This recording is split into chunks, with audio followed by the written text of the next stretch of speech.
Hi friends, welcome to Sri Family Media. இன்னைக்கு நம்ம சேனல்ல ஒரு குக்கிங் வீடியோ தான் பார்க்க போறோம். வெஜிடபிள் ரைஸ், வெஜிடபிளுக்கு தேவையானதெல்லாம் நான் கட் பண்ணி வச்சிட்டேன் ஆல்ரெடி.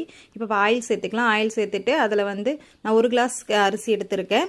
இப்போ பார்த்தீங்கன்னா பட்டை, லவங்கம், அதுக்கப்புறம் ஏலக்காய் இதை ஆயிலில் வதக்கிட்டு அதுக்கப்புறம் வெங்காயம், அதுக்கப்புறம் பச்சை மிளகாய் 4-5 பச்சை மிளகாய், அதுக்கப்புறம் இஞ்சி பூண்டு பேஸ்ட்டு, தக்காளி 2 தக்காளி 2 வெங்காயம் நான் எடுத்ததுக்கான குவான்டிட்டி. அதுக்கப்புறம் உப்பு போட்டு நல்லா சுருண்டு வர அளவுக்கு வதக்கிக்கலாம். அதுக்கப்புறம் புதினா, கொத்தமல்லி சேர்த்து வதக்கிட்டு அதுக்கு நான் என்னென்ன காய் போட்டிருக்கேன்னா கேரட்டு, உருளைக்கிழங்கு, பச்சை பட்டாணி இது 3 தான் போட்டிருக்கேன். உங்களுக்கு எந்த காய் வேணாலும் போட்டுக்கலாம். பட் இந்த காய் ரொம்ப மெயின், டேஸ்ட் சூப்பராக இருக்கும்.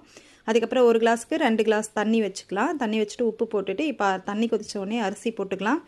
அரிசி போட்டுட்டு தேவையான அளவுக்கு உப்பு போட்டு நம்ம மூடி வச்சு 2 விசிலுக்கு அப்புறம் பார்த்தீங்கன்னா ஒரு 10 நிமிஷம் கழித்து ஓப்பன் பண்ணுங்கள். சூப்பராக பளபளன்னு அழகாக சூப்பராக ரெடி ஆகிடுச்சு.